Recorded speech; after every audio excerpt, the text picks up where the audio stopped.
It is the darkest before the dawn. There is nowhere to hide. They will find you.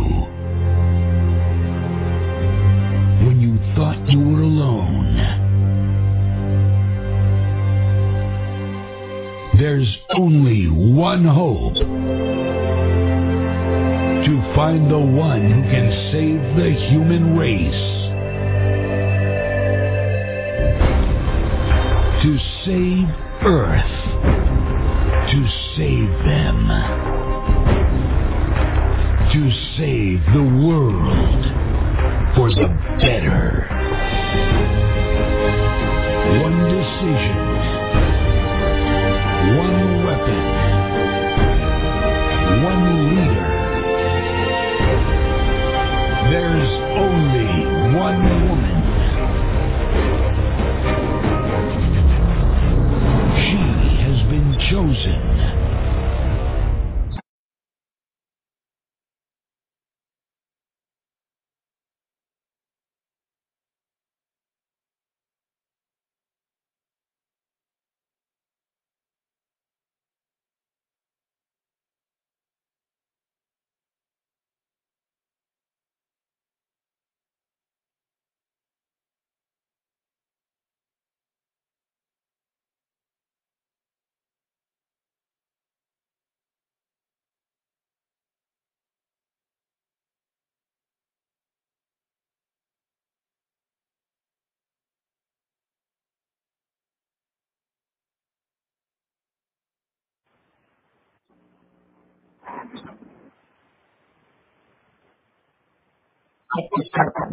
Dennis, are you there? I am. How are you? I'm good. I forgot to and all your little encoder things. Oh, it's great to be back on with you. We had a very interesting conversation here this morning just before the start of your show. Yeah. Yep, we've been talking for a while now. That happens. It does. It happens once in a while. It's unfortunate we got the world's problems all solved just before the start of the show, though. I know. That's how it happens, though. You know, here's the solution. Oh, dang, we're not on air. Okay, we'll just repeat. Rinse and repeat, right? It's a shampoo direction.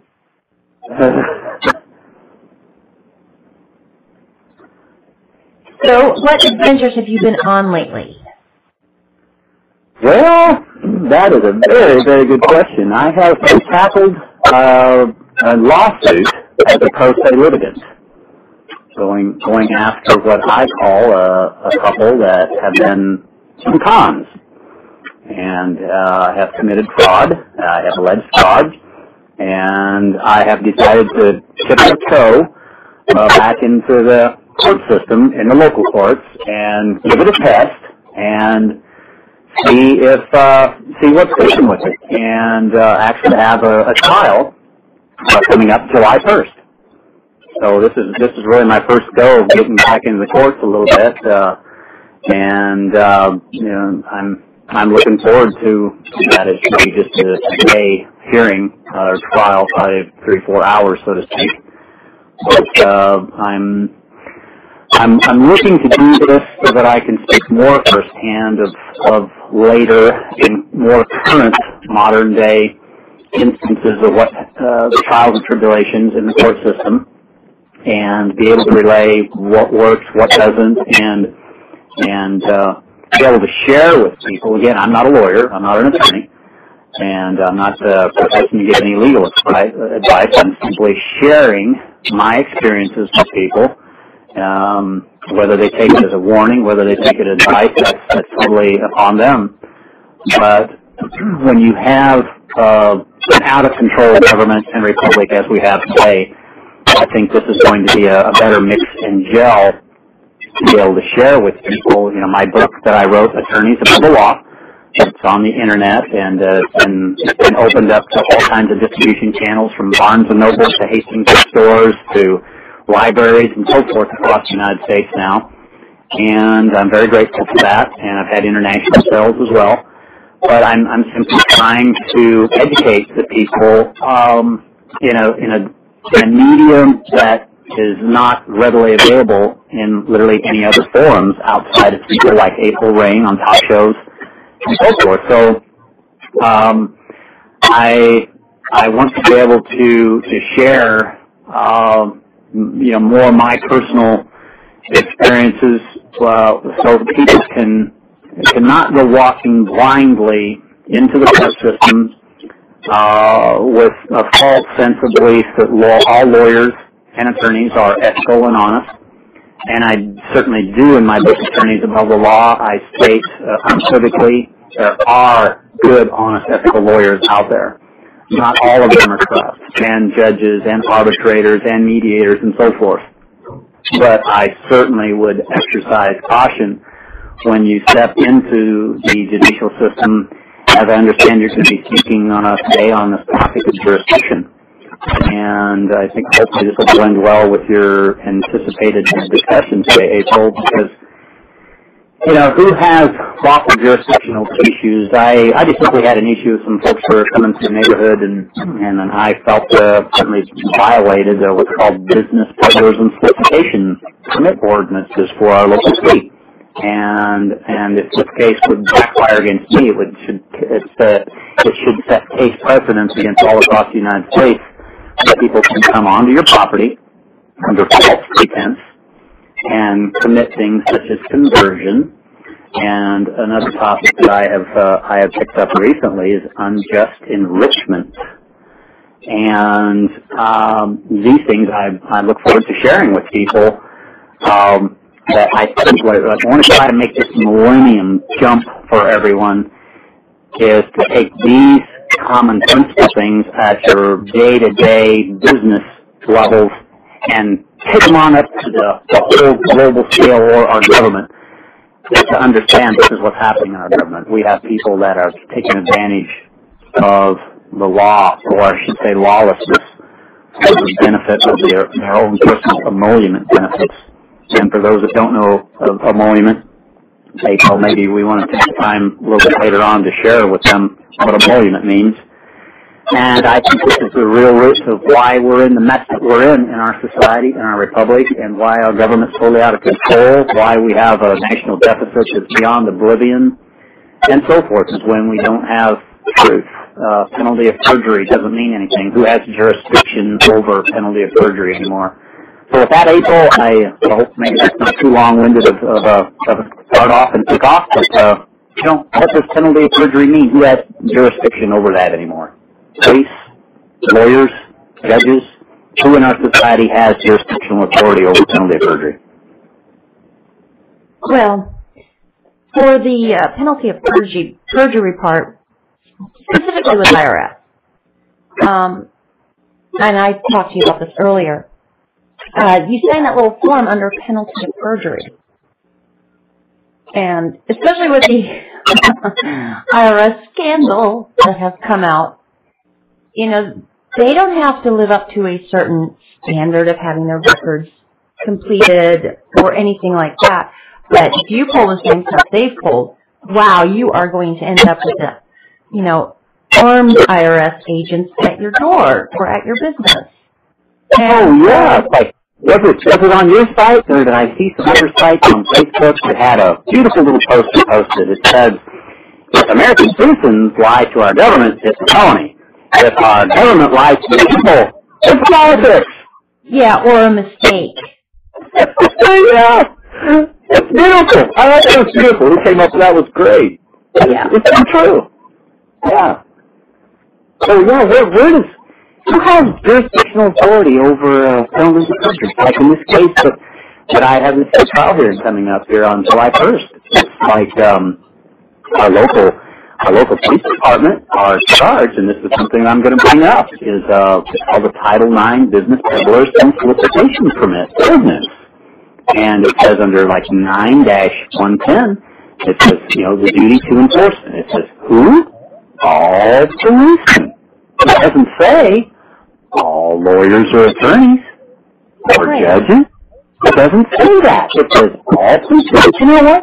In this particular case, and I don't want to belabor this thing because obviously I've got a hearing come up on, but it's like, when I went to the police department and And I asked them to look into it, investigate it. I filed a formal report. And April, I said, did you conduct an investigation? He said, no, Mr. Scheulke, no, you just have to hire a civil attorney. I said, wait a minute. I said, I'm asking for an investigation. And then when I went back and got the copy of the Title IX, I said, who does it say to enforce this? It doesn't say all lawyers and attorneys in the city or in the county in which I reside. It says who? All policemen. So, it's like, I think we have a real misnomer going on. In fact, in my book, Attorneys of the Law, I have, I recite an exacting case that transpired prior. So the same type of situation happened. I went to the police department, filed a report, and I was basically told to go hire an attorney.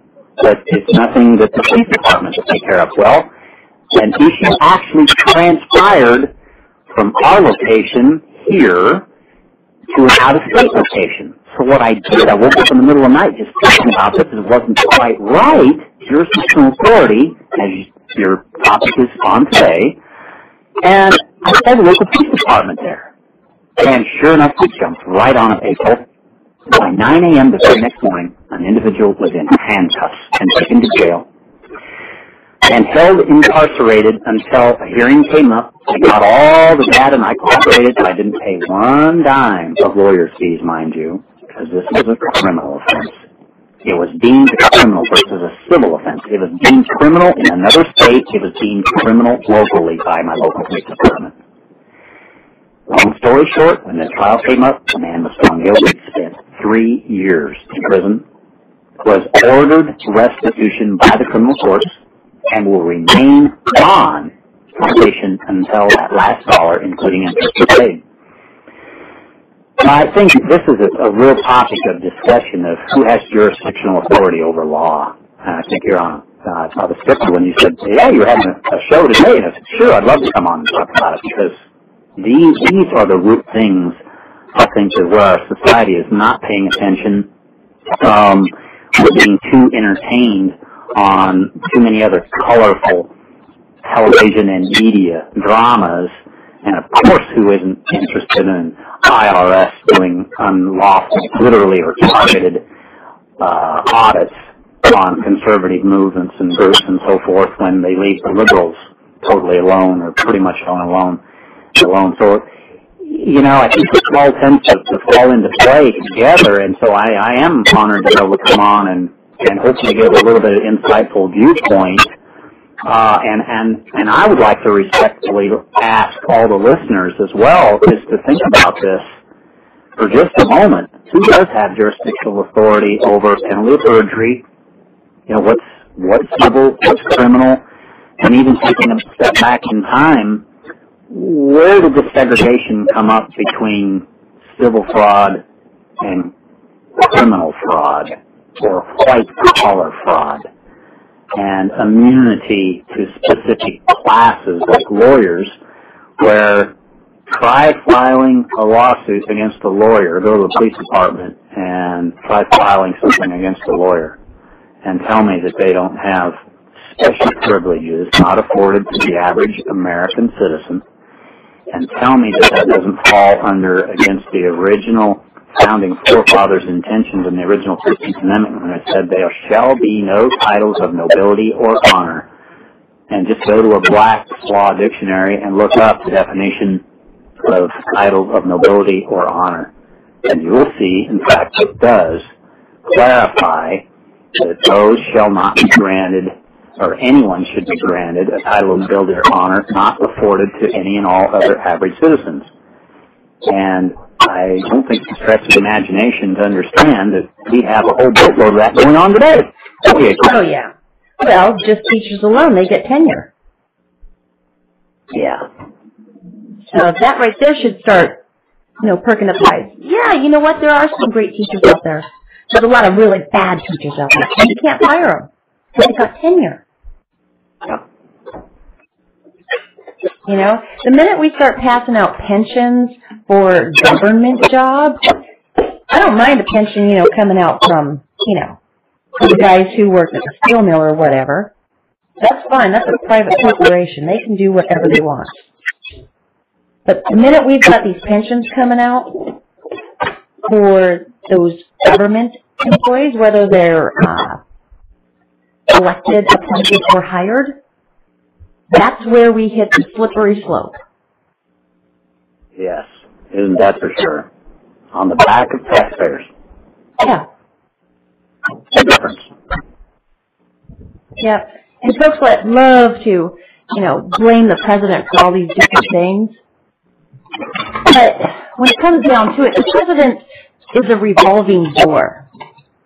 He's in there for no more than 8 years.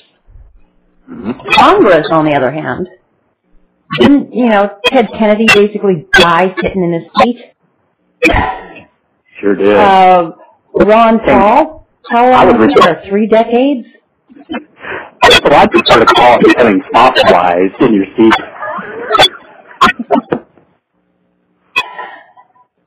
So we've got these guys sitting over there playing the game, doing whatever they want.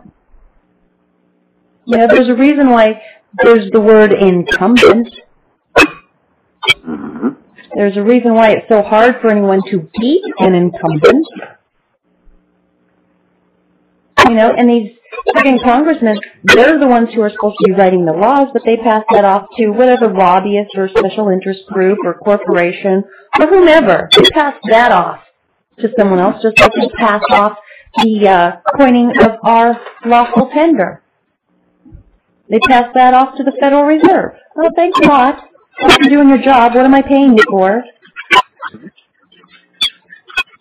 And then you look at these, bills that they're passing, thousands and thousands of pages long, yet the supreme law of the land is, 1,000 words or something like that? So it doesn't take much to actually make a law. It's pretty simple. The right to bear arms shall not be infringed. Do we need to say anything more? No. That's pretty clear. No, let's make this, except for, this is what they meant. I'm going to interpret this.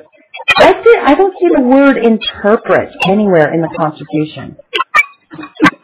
And I don't see anywhere where the Supreme Court is the go-to source to find out if something's constitutional or not.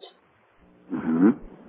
If you know the Constitution and you read one of these other laws, and you see that it's contrary to what the Constitution says, guess what? It's void. It's void. And speaking of void, which I had talked to you about before too, earlier today, is, we've got these laws that are so convoluted. Oh, if you were the blah, blah, blah, Section 8. Okay, so you go to Section 8 and it doesn't, clarify anything. And so it says to go to, a totally different section, subchapter, whatever. And you go that and, you're just being, taken through this maze.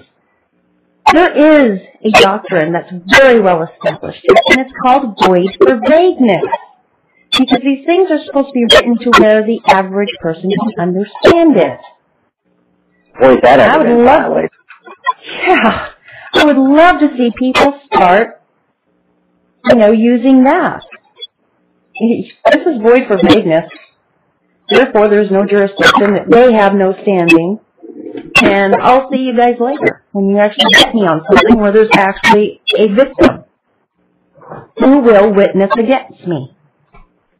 That's such an excellent point that you're making there, April, is void for vagueness, because it's like, when I go out into public and doing the signings and talk to people, this is one of the classical arguments that you get from the average citizen is that, well, gee, if we didn't have lawyers in all 3 branches of government and specifically the legislative branch of government, we wouldn't have anyone that knows how to write these laws. Well, can you write a sentence? You can write a law. Yeah, can you write a coherent sentence? I should clarify that one.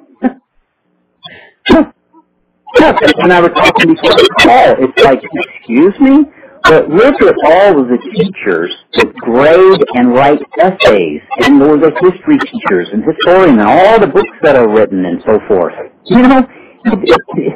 I don't know why our society has graduated to the point of a classical brainwashing that these people are the ones that have to be controlling and dominating our legislative branch of government.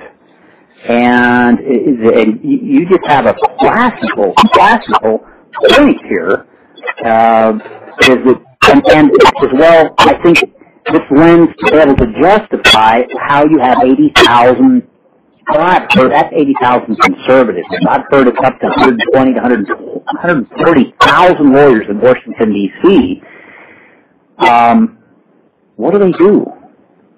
And so when we do get all of these mounds and heaps and towering trucks full of all of these paperwork bills that are tens of thousands of papers, well, I guess that's how you justify having all these lawyers on the payroll.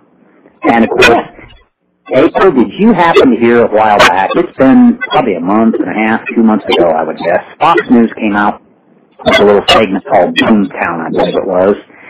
And I can't recall for sure if it was on that segment or one right around that time frame when they said they came out and they claimed for every dollar that goes into Washington, D.C. lobbyists, that it comes back a handsome 212 times rate of return. Oh, nice. 212 was the figure that they had. So every dollar that goes into campaign contributions and lobbyist money, so to speak, comes back 212 to 1. So I'm going, boy, I think most people would jump on that rate of return. And you know, and while I'm on that subject, I would really love, if you don't mind, to mention to folks that I have recommendations in the back of my book, Attorneys Above the Law, and one of those recommendations, and I would just love for people to be curious just enough to get a copy of the book so they can see the other recommendations. Just one of them, I think, tends to go hand in hand of how, as Americans, without passing any bills, any laws, asking to work overnight, work overtime, bear any expenses, getting things together, to simply read one of those recommendations, which is if anyone has to hire a lawyer and attorney, get involved in lawsuits and so forth, is to simply do your noble patriotic duty at the end of the year and send that person a 1099 form to make sure that they pay their fair share of taxes. And I hate to use that word, fair share of taxes, because that's a topic within itself. What I'm saying is this, is that it is really sad to think and hear, and oh, by the way, I've heard many stories that lawyers don't pay their reported full gross income to the IRS even. And I'm going, well, we as Americans, okay, probably $20, $30 bill to have an accountant draft up a 1099 and send it each and every year. If you have to, you're a divorcee, if you have any type of personal injury clause liability lawsuits or general litigious lawsuits whatsoever, you have to hire a lawyer attorney. $20, $30 will pretty much get you a 1099 made out and sent to them, so that you can take the pride of knowing that they can take the pride of knowing that they are helping to pay their full fair share, if you will, of current tax structures that they're incumbent on us to help address this. And at the greater cause of that, going back to what I was talking about, the 212 rate of return and also these campaign contributions, and so I would like to point out that I really want to emphasize this, is that if you will do this, and each and every American would do this, send a 1099 form, it will more than likely raise the income tax bracket for that attorney or that firm so that they will pay more dollars in taxes to our federal government and our federal deficit. But more than that, even, it will reduce the amount of remaining money in their campaign coffers to ensure their reelection, like getting back to what you originally started talking about, having all the extra money not afforded in our bad economy for election purposes. Does that make sense? Yeah, I just want to clarify that the deficit, the income taxes don't go to anything that you think government needs or should be doing. It goes straight to paying the interest to the Federal Reserve. Yeah, it's kind of a misnomer, isn't it? Yeah, so much for paying off the deficit when all you're doing is paying the interest. Right. But who has created all this deficit? Who has been the dominant group over all three branches of government that have elected to continue to vote increasing the debt level, who have totally ignored what our forefathers said, each generation must be responsible for its debt. But not lawyers. No. This is their general. Not every lawyer has this mentality. I will disclose that. But look at the group as a whole. All they're interested is billable hours or percentage of contingencies.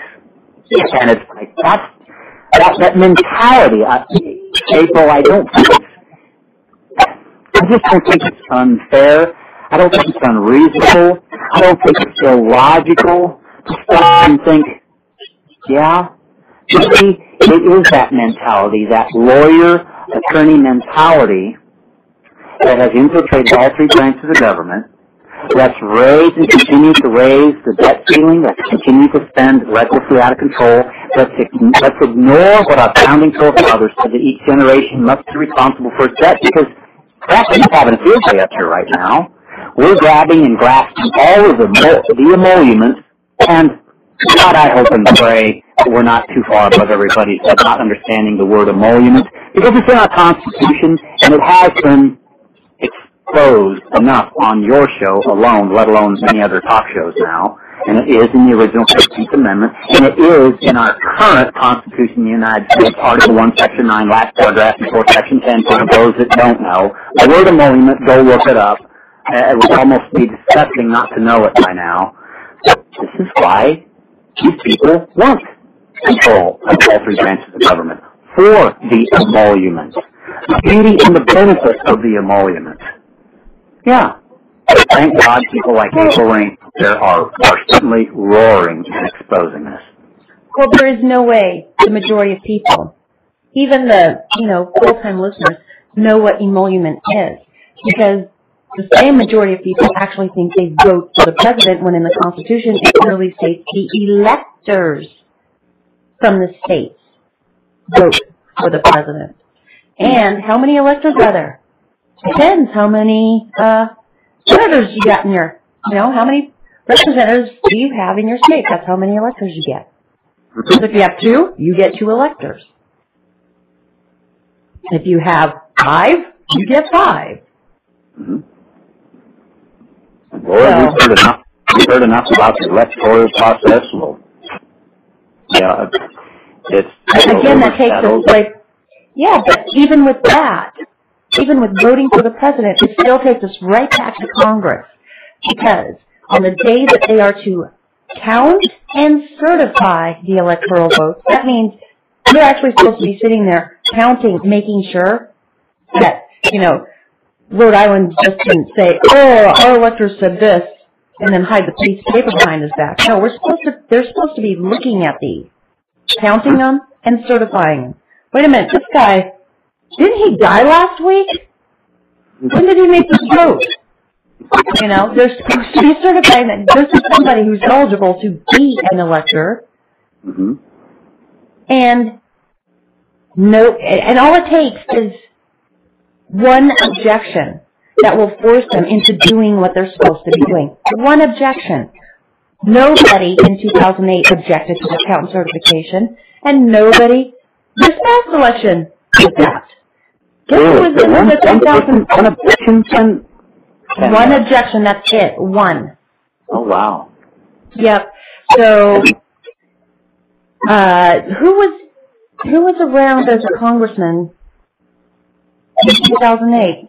Ron Paul. Wait a minute. And for those folks who have this eligibility issue going regarding Obama, if one person had objected, it would have also put the eligibility question straight to Congress, and they would have had to come up with an answer on it. Oh, my goodness. So there's a benefit to having really smart people yelling at the congressman. Because you didn't do your job, get out. But see, we've been screwed. Big time. It used to be these congressmen, they did something, nope, bring your butt home. You're done. But now, to do a recall, we have no way to recall the federal officials. It's been taken away from us. And the hoops you got to jump through just to recall your friggin' mayor, let alone your governor. Well, that's for sure. There's no way to recall these guys. You have to sit there and let them do the damage that they're going to do until the next election. But then you've got the incumbent. And how hard is it to beat the incumbent? We've got a lot of cleanup to do. A lot. We sure do. Oh, brother. I don't know if it's just me or if that's another general sentiment, but when you sit here and look at what Senator John McCain has done recently, it curdles my hair to think that he was running for president with what he's done with going over to Syria and talking about being in favor of support and arms and so forth for what's going on over in Syria. That just absolutely... Forget the people being armed in my own state. Yeah. I don't know. Is it just me, April? No, it's not just you, honey. I promise. See, there's so much crap going on. It's I don't care what direction you look, there is corruption going on. I mean, just blatant law breaking. And when I say law, I'm meaning the supreme law of the land. Yeah. It's just so in your face and blatant. People actually get to the point of, well, what can I do? I'm only one person. Well, what can I do? I don't know which way to go. But if I do this over here, they're coming at me over here. If I go over there, they're coming at me from behind. Mm-hmm. So I do understand that state of overwhelm to where you become totally inactive. I do comprehend that. I actually do that with my laundry sometimes. When it comes out of my kids' room, it's like, oh my God. I just got done with all the laundry and now there's, 15 loads in front of me. Why didn't you give me these when I'm not even going to do it today. I might not even do it tomorrow. But I don't have any clothes to that. You should have given it to me when I was doing it. You put me into overwhelm. I'm going to be inactive for at least one day. Yeah, so I totally get it. But I don't get where you stay inactive. And that's what really ticks me off with a lot of people. I'm doing my best not to...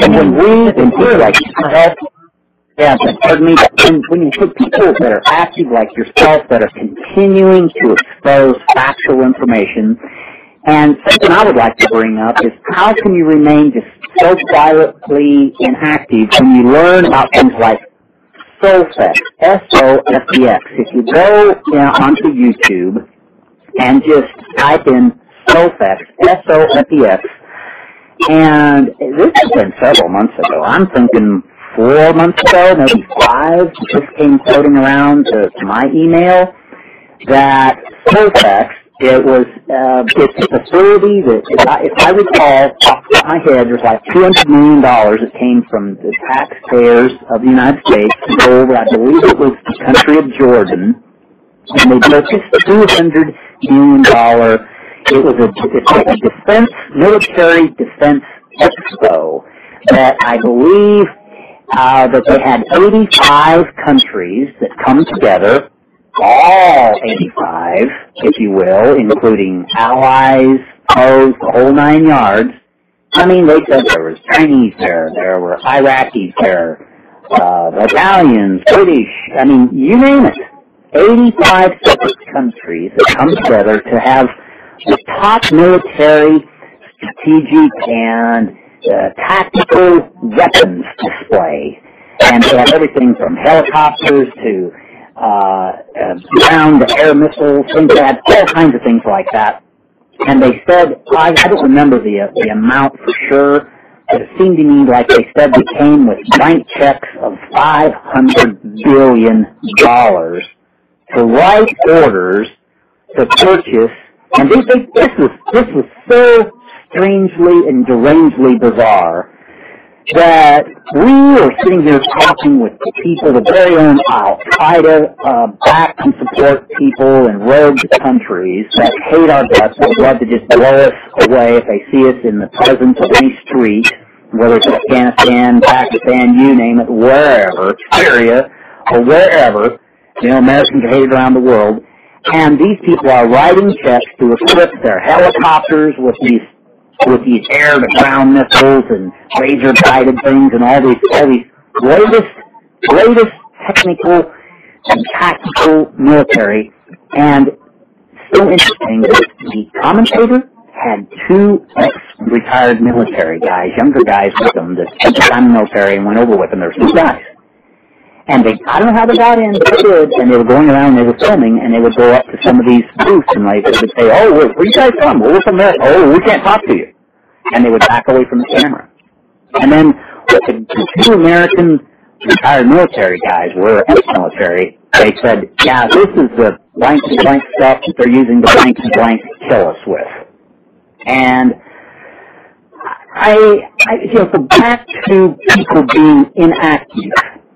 How do we morally, or how do we prevent ourselves from falling into, whether it's ultimate fighting we see on TV, how are we any better than outlawing rooster cockfighting or dog fighting or this ultimate fighting, kicking and bashing somebody's head in on TV for entertainment versus sitting here back and taking the tax dollars, $200 million, building a display facility around the globe where everybody uses tax dollars to probably fly in and have catered, who knows what all the hors d'oeuvres and all the stuff that probably accompany that.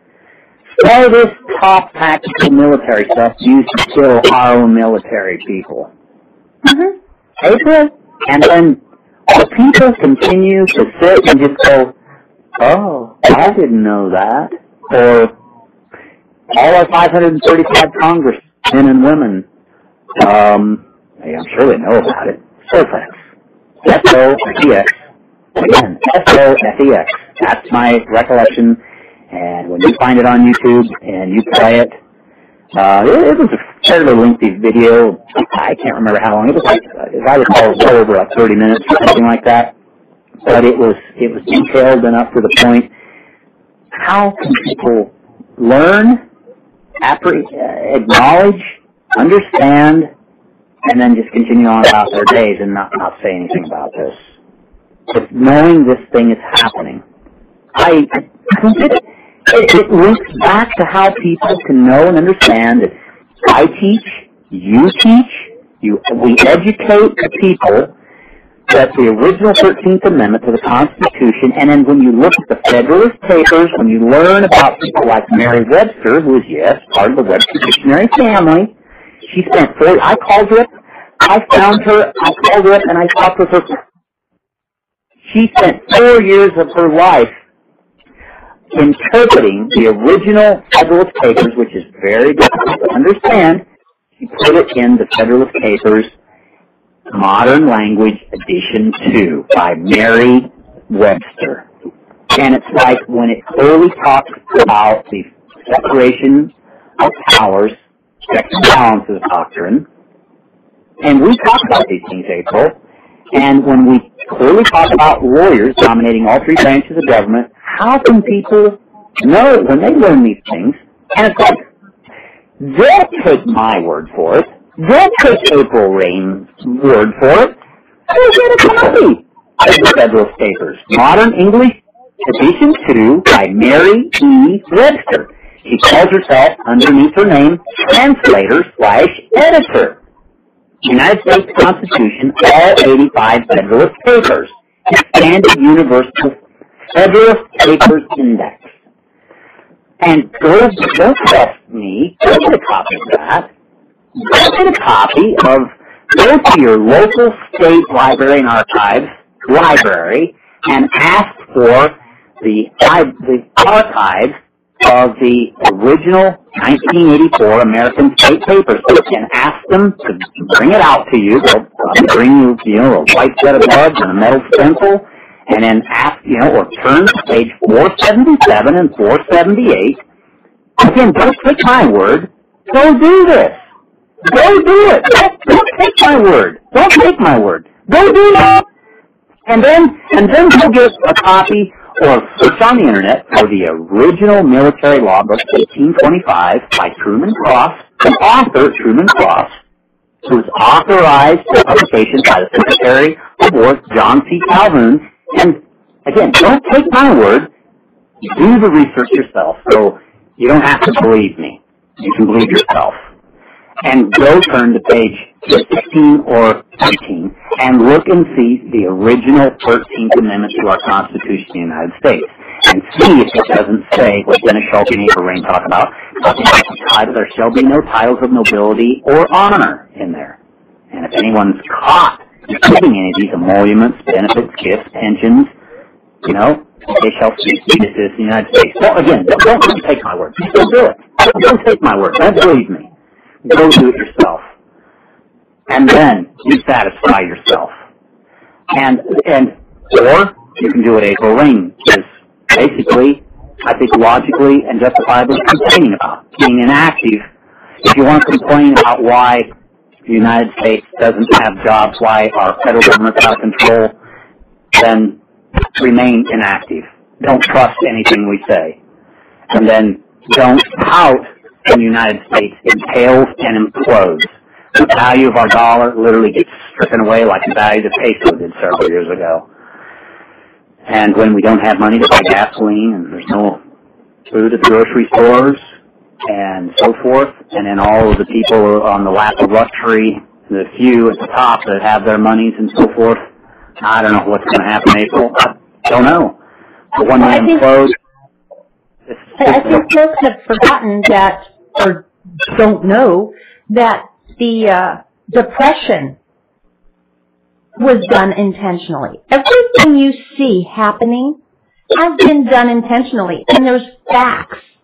Mm-hmm. And that is with evidence that this is true. 9/11, how the hell did they come up with the Patriot Act so quickly when you realize how big the Patriot Act is? They had it already. They had it rewritten. Pearl Harbor. No, I'm not going to take us into the World War II. Don't worry about it, America. Vote for me. 5 months later, where were we? Pearl Harbor happened. How did that happen? We're talking about a naval base. Shouldn't they be some of the most secure people? I mean, if we're going to really talk about security and safety, wouldn't that have been one of the safest places on any American soil? Sure would have thought, wouldn't you? 1,260 men died, well, and women. 1,260, Pearl Harbor. Well, now we're mad. They attacked us. Yeah. Yeah, they knew that this was allowed. It was set up. It was set up. If you go and look at what Hitler did, if you go and look and follow step by step what happened, really, you're going to see a mirror image of what's happening here. And most of it's complete. And so you either have to, bend over, grab your ankles, and, quit, keep complaining, because that does a lot of good. Or friggin' stand up. I don't have a driver's license. I will not get a driver's license. For the past 5 years, I have been pulled over. I have yet to get a ticket, a fine. I've yet to be arrested, nor has my car been arrested, a.k.a. towed. For 5 years. I know the law, and I tell the cop the law, and then I tell him to go and, you don't believe me? Check with your supervisor. And I know Title 42, 2 or more persons go to hinder me exercising my rights. I got 2 of them now. Because anything a cop does, it's automatically approved by the supervisor. So I actually give the supervisor a chance to get out of this. And every time so far, you're free to go. Every time. But I know the law. I know in Pennsylvania, guess who can't use radar guns? The police. Only state troopers can. One time he said, I pulled you over. I said, you didn't pull me over. It's a 2-lane road. I got over as far as I could because there was an emergency. You had your lights and siren on. Oh, no, I pulled you over. No, I pulled over. That was my intention. It doesn't matter what your intention was. Well, you don't have to be smart. Do you know how fast you're going? I said, I know exactly how fast I was going according to my speedometer. Well, you were speeding. I said, how do you know I was speeding? You weren't in my car where my speedometer told me how fast I was going. I had my radar on you. I said, wait, did you just say radar? Well, yeah. I said, do you know it's against the law for... I said, wait a minute. It's not against the law. Are you affiliated with the state troopers? Well, no. Okay, well, do you know it's against the law for you to be using the radar gun? No, it's not. Go call your supervisor. I'll sit here for 5 minutes. Go call your supervisor. Find out. He comes back, you're free to go. I have no idea why they're letting us use these. I have no idea.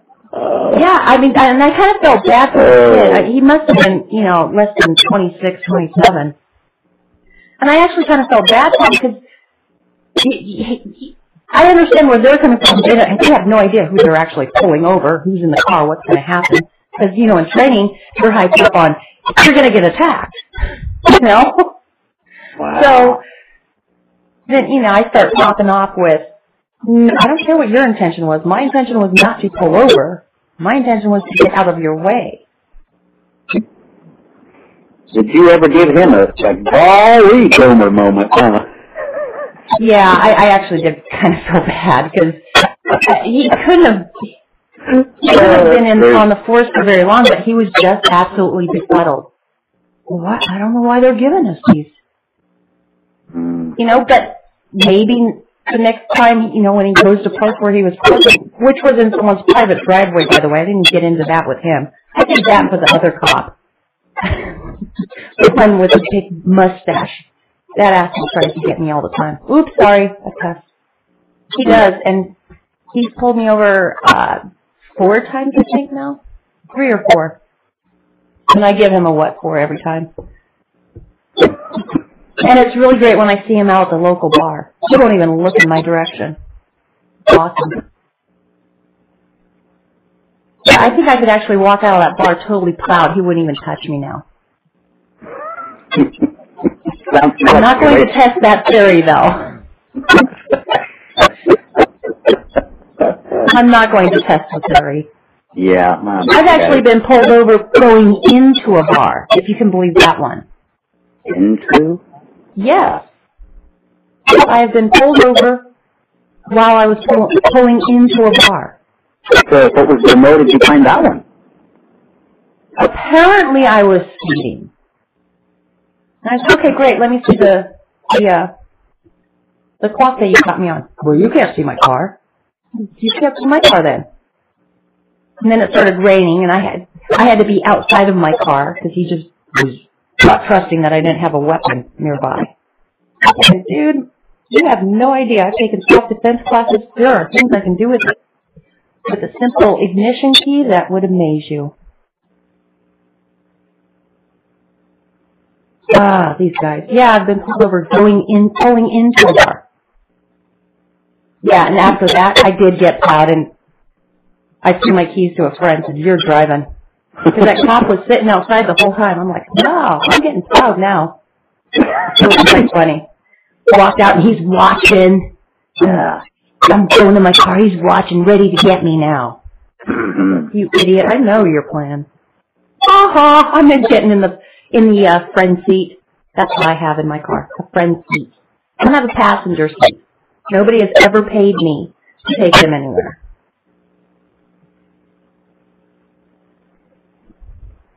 If I have a passenger seat, that means I'm operating in commerce, and that's why you need a driver's license.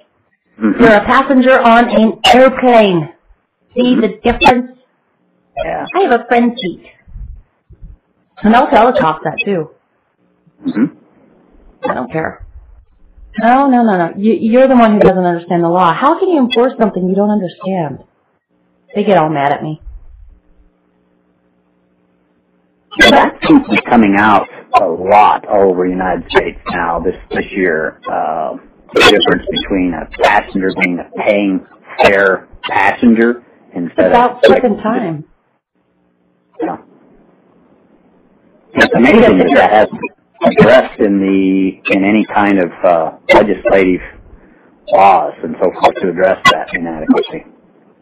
Yeah, if you're compensated in any way to transport, another commercial word, property or people who are operating in commerce. Now let's say I'm a window hanger. I go to people's houses and I, sell the window. They pay me to, put the window in. How do I get the windows from here to there? Wouldn't I be operating in commerce? Only if they were paying you to transport the window to their house. Right. But if you're taking the stuff on your own to get it from point A to point B so you can do what you are being compensated for, then no, you're not operating commerce when you're on the road. You know who else used to operate in commerce on the road? Newspaper boys. They were part of the traffic. Traffic was those operating in commerce on the street or on the sidewalks, in public places. That's where traffic came from, or what we have currently today. Traffic used to be, the sheep herder's sheep. Or what do you do with cows to get them from one place to another? You drive them. It's all commerce. Mm-hmm. Now, if you're just doing it because you wanna, or you're doing it because you need to get your cows out of this section of your own property into this other area so they can get the better grass, you're not operating in commerce. The only time you're operating commerce is if you sell the cow. But even then, it's got to be at a profit. So when you go to work at McDonald's, you're not making a profit. You and McDonald's make an agreement that your labor is worth this amount in FRNs, Federal Reserve Notes, money. It's an equal exchange. You make no profit. Gross income is for those who are operating in commerce. And gross income isn't, that you get deductions because I got to pay my employee. That's taken out of the gross income. What do you get when you're working for McDonald's and you fill out that W-2? Nothing. You get no deductions. That right there should tell you you're not operating commerce. You're actually trading equally. If I've got Dennis's book and I want to trade it for Michael Bednarik's book, I'm not operating commerce. It's an equal exchange. We both agreed. And the sooner people start figuring that out, the sooner we're going to start seeing some real action being taken. You better know what you're doing. That means you better know the difference between being a private person, leave me alone, and being a corporation. Ooh, I got to get a business license for that because you're doing something that is otherwise illegal. The right to travel has been clearly established, even when they came out with cars. There's Supreme Court decisions left and right on this. The public roads, highways, are ours. That's why they're called public. Just like the public park around the corner. I can go there all I want. I go there and set up a lemonade stand, I better get a permit. I'm operating in commerce. I better ask permission. Because it's not my property. I do it on my property. I don't need anybody's license or permission. Okay, I'm off my soapbox. Sorry. It's funny you mentioned that, as I remember John Stoffel on Fox News did that one time. And that's enough. You got to have a permit. People sell lemonade. Stand. Well, if the kid is actually on the sidewalk, they do. Yeah. Back it up 2 feet. Do it in your yard. Do it in your driveway. It's fine. See, that's a mistake. You did it on the sidewalk. Public property. You need permission to do certain things on the public property. And that I have no problem with. I don't. I have no problem with it. But do not tell me I need a permit to have a horse on my 3 acres here, which is what they try to do here. Oh, and for the application, you've got to pay $300. And it'll take about a month for it to go through, and then they'll tell you yes or no. Mm-hmm. And if they tell you no, they pay the $300. But guess what you can do? You can pay the $300 again and reapply. Over and over and over to get something that you should be able to have on your own property if it's big enough. I wouldn't advise people to go get a horse and stick it in their apartment. Got 3 acres here. I wouldn't advise somebody here to, on this property to get more than 2 horses. You want them to have enough room and grass and whatnot. But that, logic that is. I just try to understand this is how can so many people remain inactive, as you started out pointing out, when these issues, just like what you're talking about, are abound everywhere. It's like we're being shanghaied, horse-tied, tied and bound everywhere we turn around in our lives like this. And why is it that we have such a general, inherent, natural tendency to remain inactive? Is it just because of such a high number of people are on these prescription drugs that are likely tainted with all of these? No, I don't think that's it. Look how many people actually participated in the Revolutionary War. Right. We were talking about that. Yeah. Yeah. I really don't. I'm not about to start blaming the prescriptions for people's inactiveness. I think it's, some people really do need those prescriptions. Some people really do. 4 out of 5 kids need ADD pills. No, that teacher who's recommending it to all these kids needs to be fired. The doctors who are prescribing it need to friggin' lose their license. Yeah. Oh, I personally despise that whole topic. I really do, because of the racketeering and profiteering between the doctors writing the prescriptions, the pharmaceutical companies, and the government allowing this all to happen. The FDA. I just hate that whole subject. I really do, personally. I don't know how many other people really care, but obviously a lot of people just go ahead and fill these prescriptions for their children and inundate their children with those things, and the parents, I guess, think it's a great thing. So I don't know. I can find myself almost infuriated over that. But it's like, I guess, a few people are caring and concerning, and it's just like you're back to the inactive stage and phase, as you accurately assessed it and called it, and I don't know why. Well, a portion of those folks who are inactive, and they'll swear up and down they're not inactive because they're on all these different Facebook groups. I'm not inactive. No, you're just a friggin' armchair bandit, okay? You're inactive. What are you doing? Oh, you're repeating the same thing. The Federal Reserve is as federal as federal. Oh, good job. You're copying someone else. That's not doing anything. So you've got the armchair bandits. who really want to believe they're doing something. And then you've got the folks who, in my opinion, just aren't mad enough. They have not been attacked by CPS. They have not been attacked by IRS.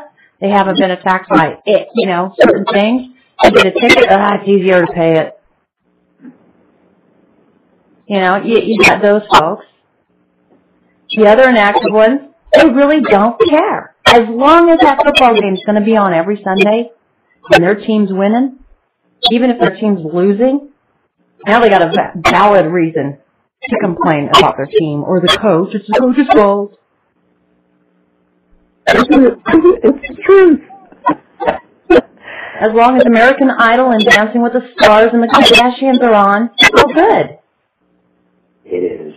And throw in a little gentle blend of a Brazilian lift routine procedure and grab an extra prescription of the Cialis pills and everything's hunky-dory. Yeah. At one time, let them eat cake was a friggin' insult. It was. Now it's like, ooh, cake? Who's the cake? It is. It's like cake. I can have cake before my McDonald's burger that's full of pink slime? Really? Okay, great.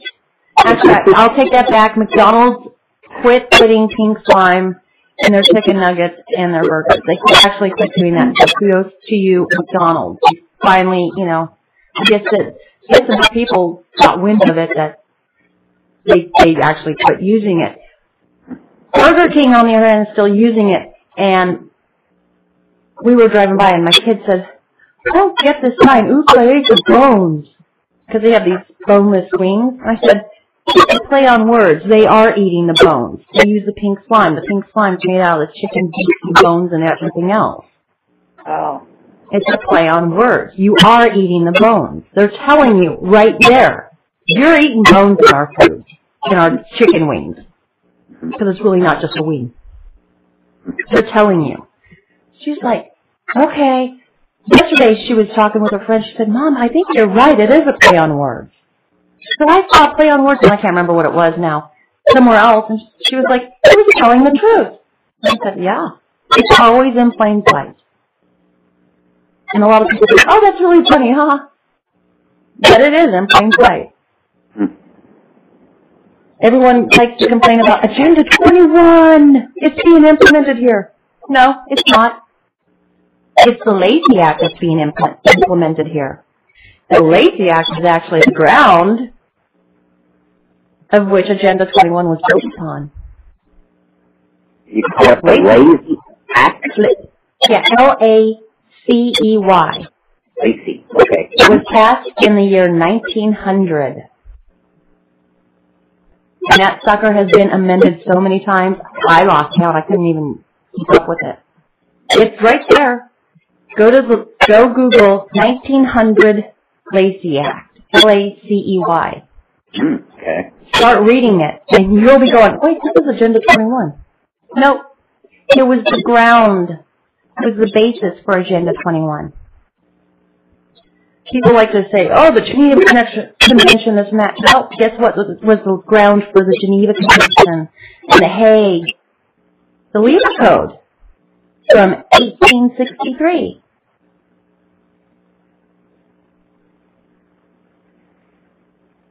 Yeah, and how they generated the word and lumped it all under sustainable development.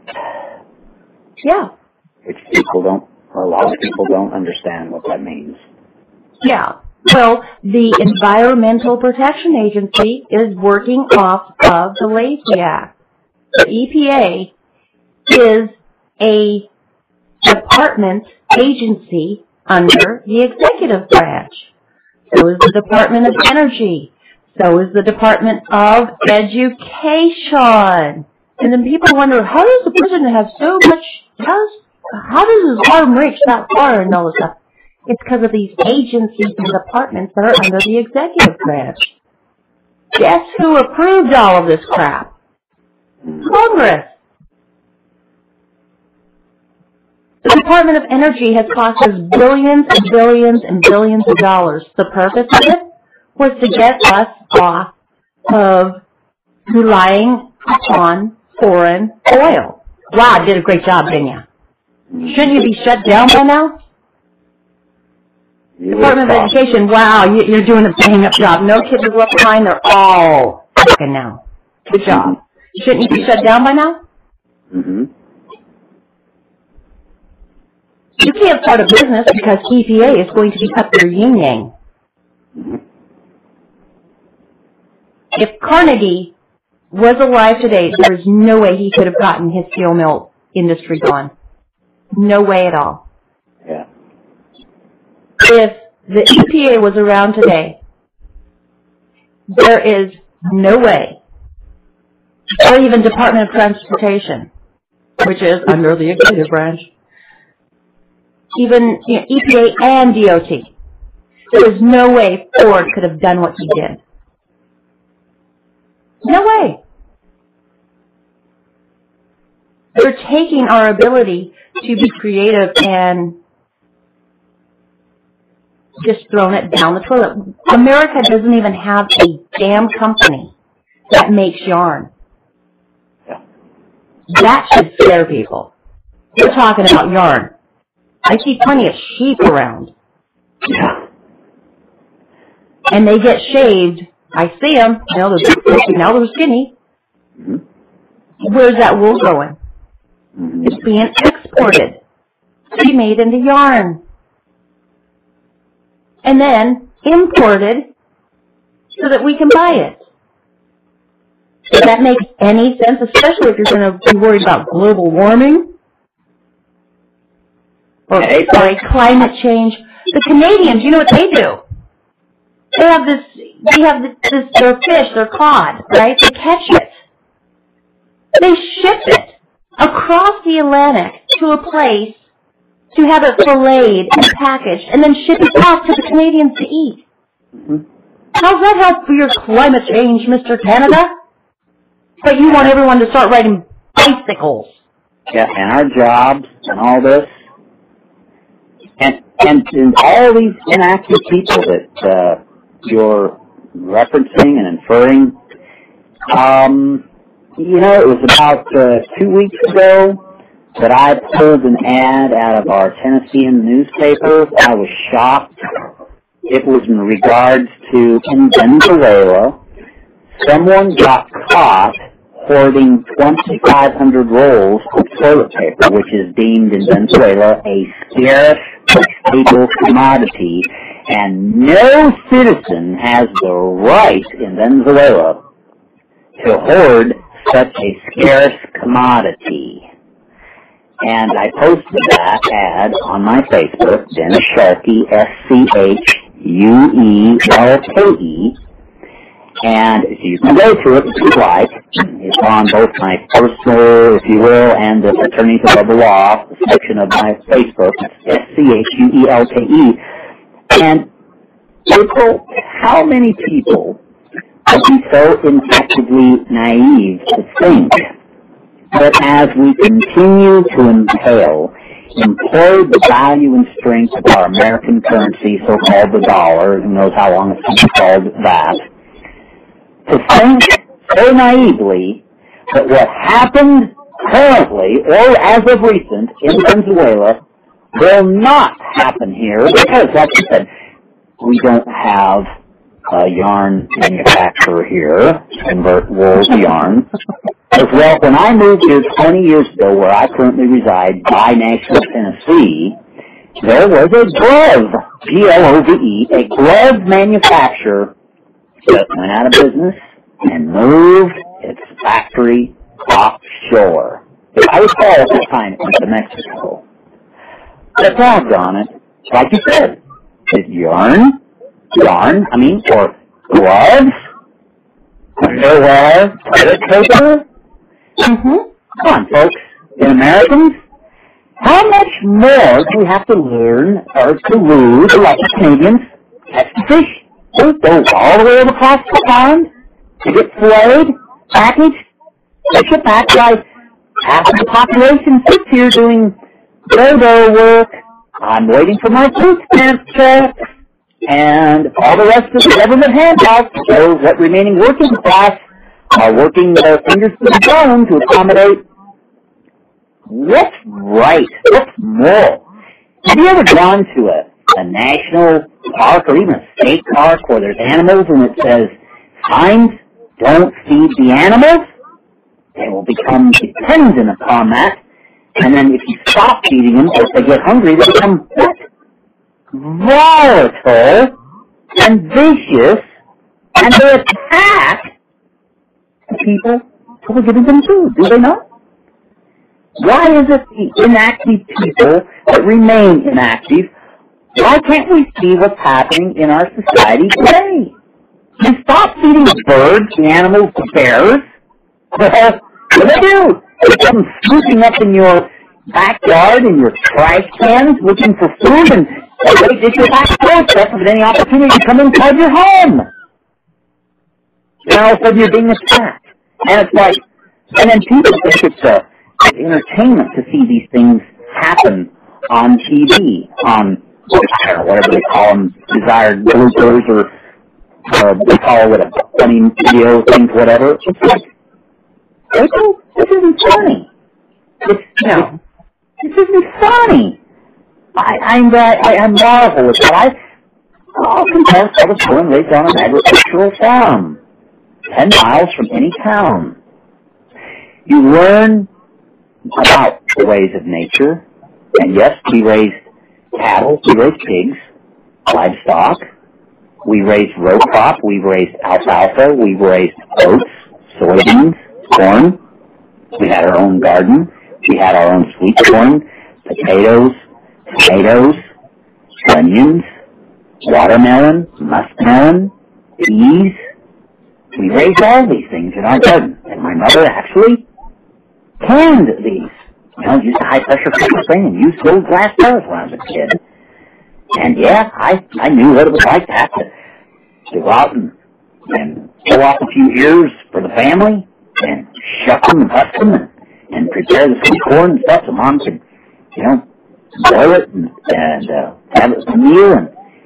And we did all those things. I consider it a real luxury now, and I think it's really sad that most Americans don't have that opportunity to at least go out and spend a week, a month, or two, or something like that on a farm and see what it's really like to appreciate some of the things in nature. And the sad thing is we lose those whole logic and mentalities generation after generation when we get away from those realities of life and living off the flat of the land. And so all these things that we have that we think that are given, our grocery stores that have every toilet paper we need, and all the foods that we need, we take it for granted that one day that can never stop or never be supplied or curbed and become a Venezuelan scarce commodity. So, yeah, we expect the grocery stores to have all the stuff. A storm comes rolling in. Watch how quick that bread and toilet paper disappear. Sure does, doesn't it? And then people are going, well, where's the rest of it? It's gone. We only have so much to supply you guys on a regular shopping, how you normally do this for no more than 3 weeks. The emergency comes in, everything's gone. Hey, Dennis, meet Brian. Brian, meet Dennis. We have a caller. Hi, Brian. How you doing? Oh, we're doing good. Thanks for calling in. It's great to have some callers calling in. Tell us where we're missing the boat, Brian. I don't think you are. That's the good part. Well, God love you, God bless you, and God bless April Rain. She is a fabulous trooper. I wish we could duplicate her in a couple thousand numbers. If we could get a couple thousand people like her around the United States, we could really help get things turned around in an educational format. But, what kind of questions or comments might you have today here? Well, I was just listening and decided to call in, and I was just having a little bit of a hard time hearing the earlier conversation online. It was a little bit muffled, and can't remember what the woman's name was, but you were speaking about the military contractors. That one I was particularly interested in because that one was one that I haven't seen or heard about. So, but couldn't really hear the URL of the video you were speaking about. The contract is not being spoken to, and then they use that as the impetus to say these are the weapons that people are killing us with.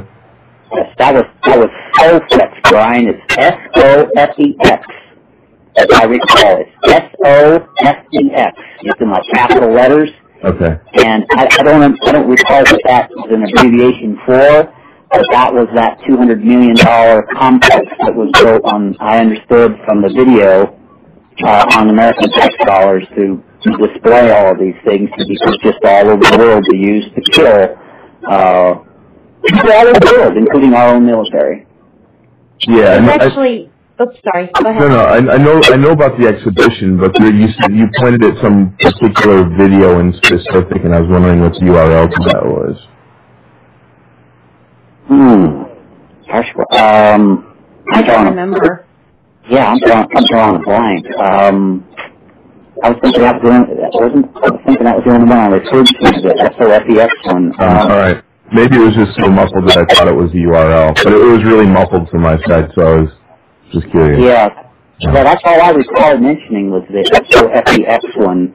Yeah, I just don't remember any other one. The only other video that I will share with you, I love to share with people, this global picture is just type in the story of your enslavement. Yeah, I know that one. Yeah. Do you? Great.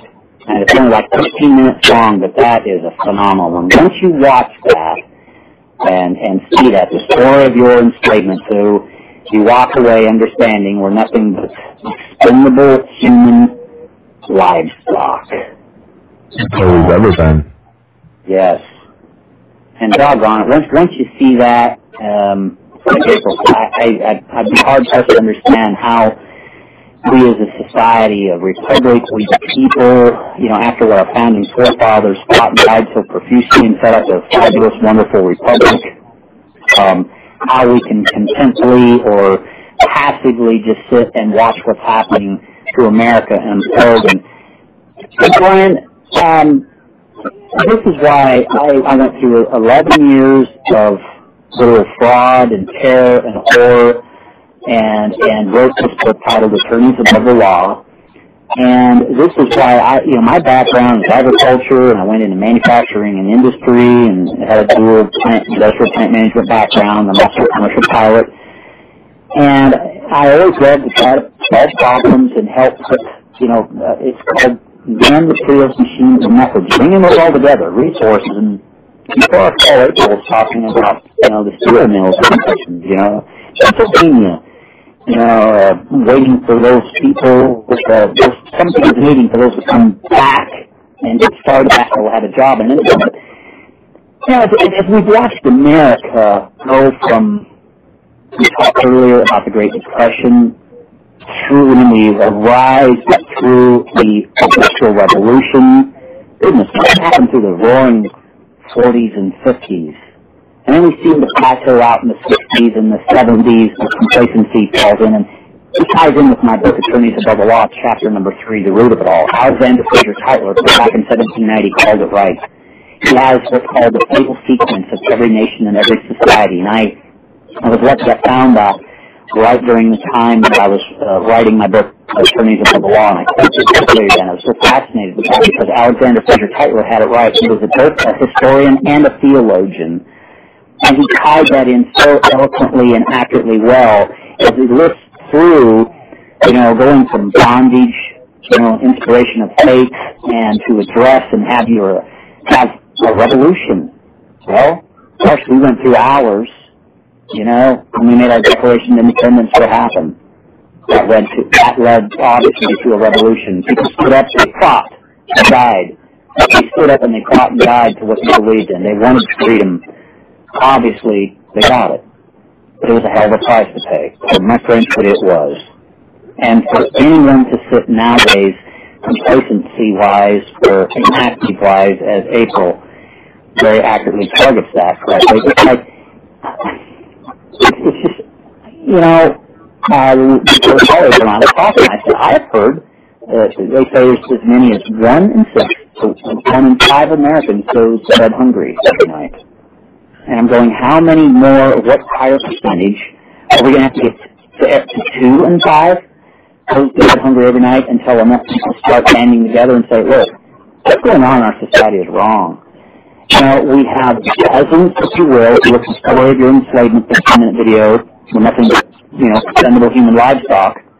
You know, and then so you watch that video and you see they're taking our tax dollars and they're using these dollars to design and build all the latest technology stuff to fire back at us and show our own military people supporting our supposed Constitution. But I've seen the ads on television recently that I've almost been infurious because they don't say that when you sign up for the United States Navy or the Marines, you know, they don't say, I support the United States Constitution. Says, no, I honor and will respect and obey and abide by the direction of my superiors.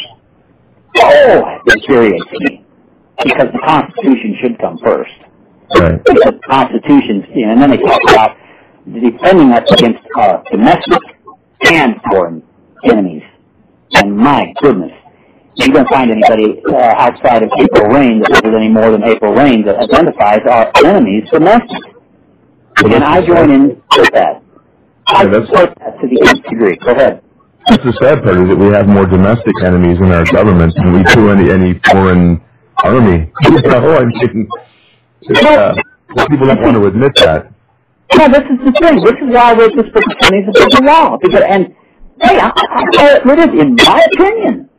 I call these people out.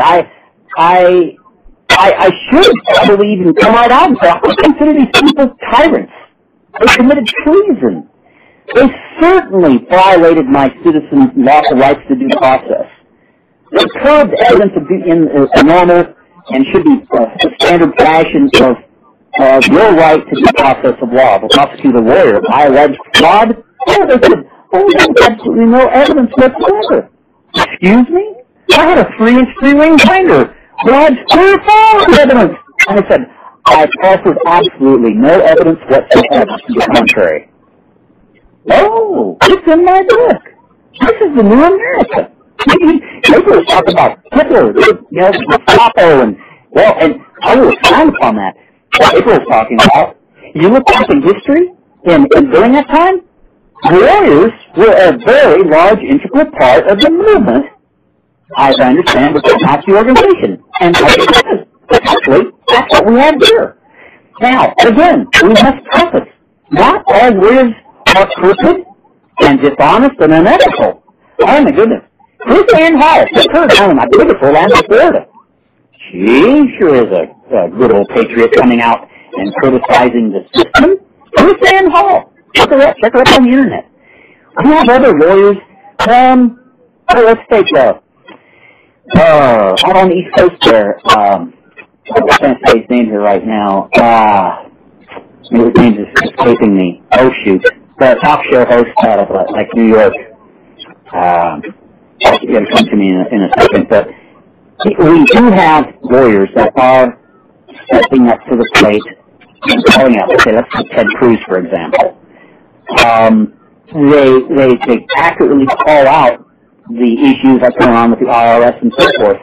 But the problem that we have is that we don't have the lawyer class that's dominated all three branches of the government that can step up to the plate and start backing off the truth coming out in the public, and look at Fox News, who's largely typically with all the lawyers that you have made up on Fox News. And of course, I've sent my book, a lot of Fox News, a number of those people, and someone such as you take, and April and I were talking about this earlier before the show. They don't want the truth because they got us right where they want us. They dominate all three branches of government. It all ties in together. So, as April was talking about yarn, well, let's talk about the common thread behind really everything that is affecting the degradation and the downfall of America. When you have lawyers that have dominated all three branches of the government, and of course not all of them have been corrupt and dishonest, but find me one that's been a pillar. Why is it that we have in our history books who refer to Honest Abe, at Abraham Lincoln, when he was the one that formally printed steamrolling right over the original organic 13th Amendment to the Constitution with the current involuntary servitude. Instead of having blacks as slaves, it's cleverly have the whole institution of the Republic as slaves. They make the laws, break the laws, generate all the taxes they want, and then they hold themselves immune to prostitution. And then let's create a bar, the American Bar Association, pondering under the auspices of the International Bar Association, who's tied to who?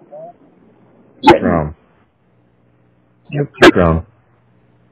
And you know, April, I know, has reviewed these things. We've gone over these things, and we're not in a position to remain inactive anymore, are we, Brian? No, this is, been speaking about this stuff for a very long time, and you still can't get it through to people. It seems as though people have a very oversimplified way of approaching life. They don't want to stop and face reality. They want to stop and face the Disney reality, you know?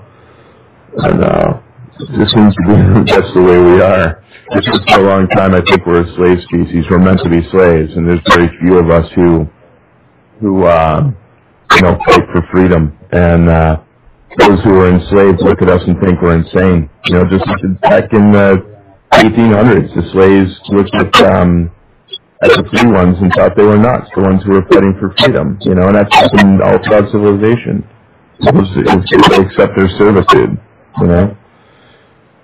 If you don't mind, what city are you calling from, Brian? California. Excellent. Brian, why don't you tell him your take on the truther? Oh, God.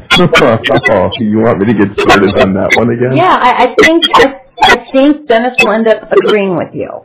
Well, which particular perspective? I mean, because I have many.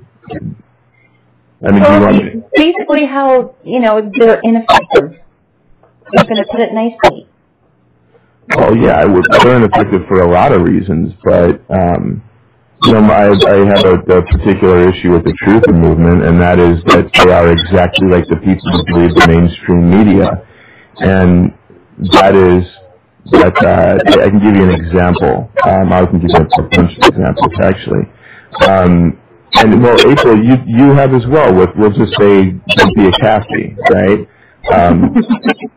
They'll be faced with a barrage of, let's say, scientific fact or even just something in black and white print. And they don't do their due diligence and actually learn that which they're speaking about or that which they're defending. They listen to people's talking points, whether it's, like, I'm talking into this all the time, Alex Jones or Glenn Beck, and listen to these guys spout this rhetoric and this nonsense. And they utilize that as their fact. They don't ever cut in and actually take the time to learn that which they're speaking about. Whether it's the issues around 9/11 or, any kind of scientific fact around that, which, I mean, we're not even going to get into that, but that was a farce. But, whether it's a Supreme Court decision, which people and I are talking about the Kathy, or whether it's something like, Monsanto seeds, right, or Monsanto plants and the need for pollination versus the need not for them to propagate their seeds. These people don't understand. They don't research and don't learn the science behind things. And you don't have to get a degree to learn certain things, but you just have to be able to learn a little bit of the science and connect the dots and be able to read the content. And people just aren't, and mostly truthers. They think they've woken up, but they just kind of rolled over in their nightmare. You know what I mean? They're still in the same nightmare. They're just switching sides of the bed. You know what I mean? So the whole truther movement is completely ineffective because of that, because they've just followed these new opportunists, these new, wolves in sheep's clothing, you know what I mean, or shepherd's clothing, I should say. That's all they're doing, and it completely destroys those of us who have worked for a very long time to actually bring the truth out, because we're labeled as those guys now, we're tarnished by them. So it's kind of like if you're doing something good to get the taxpayers' money back, and then you get a bunch of crooks working with you, you're going to be labeled a crook because of the crooks. Right? Even though you're doing something good and noble and trying to do something the right way, will get labeled with the criminals or the idiots or the fools or whatever the worst is. Whatever raises the most drama, you're going to get labeled as that. So. Oh, well, that is so true. And April and I were speaking on that subject prior to this call. We were talking about last night on Fox News. I'm sorry, not Fox News. It was C-SPAN 2, I believe, that they had the film coverage of the Tea Partiers at Washington, D.C., and I watched, I don't know, probably half an hour, 45 minutes, a number of speakers, including Glenn Beck and Michelle Bachmann, and I was sharing with April that I just had a hard time with this because Michelle Bachmann stood up to the podium, and she's a lawyer, and she came out and she said, "This is why I went to law school." And she says, "I wanted to get inside the IRS, and I wanted to learn their system, so I can now figure out how to bring them down." And I'm going, and I was sharing with April, I said, I bet you she received an income while she was doing that. And she didn't say how many years she did it, how much money she put on the take. And then April says, something to the effect, she sure hasn't come out and cited a whole number of violations or practicality examples of how they were unethical, unlawful, and so forth. Now did they? Or did she? And it's like, how hypocritical can that be? And it's like, I apologize for all of those people that led and think Ted Cruz from Texas is such a great, outstanding public servant. And I'm sorry, because here's why. I was literally taken for everything I have owned by lawyers, by the lawyer class. And I'm here to tell you that let's just say probably 95% of the time, lawyers will tell the truth. It is that critical 5% of the time. Also, that sounds too much like Rush Limbaugh. April, please shut me off. But I'm serious. You sound like Alex Jones. Alex Jones. Sorry. Seriously, when that 5% comes out of their mouths, it's like I just felt it coming out of Michelle Bachmann's mouth. Or when I see Ted Cruz on TV, I just feel that 5%. It's always there. I'm sorry, but I don't claim to be some black job, but it's just that it took you 11 years of being told, "Oh, Mr. Scheulke, yeah, please come in and sit down. Come through our doorway. I need $5,000 or $10,000 as a retainer down, and tell me your story. And okay, by the way, would you like a can of Coke or Pepsi?" "Oh, I sure would." "Okay, great. Let me get one for you." And they even pop the top and sit down in front of you. And now, please tell me and walk me through chronologically what happened, in your scenario. So you relive that whole horror again, and your money's gone. And, you sure were wronged. And yeah, I would say I think there was fraud involved. And okay, well, I just need this retainer, please sign right here, and I'll get right at it. And you know what? This shouldn't take a trial. Yada yada yada. You go on and on. You listen to these people. They make it sound like they're your best friend.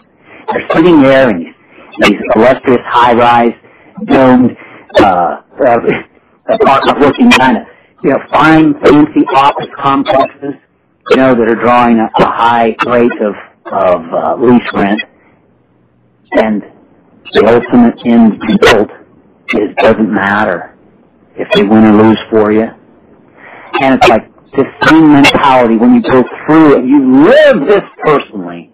Outside the courtroom, inside the courtroom, after the courtroom, and the hearings are over, and you watch the demonstrated performance, inept, incompetent, unethical, unlawful, literally tyranny, fraud, you name it, malpractice.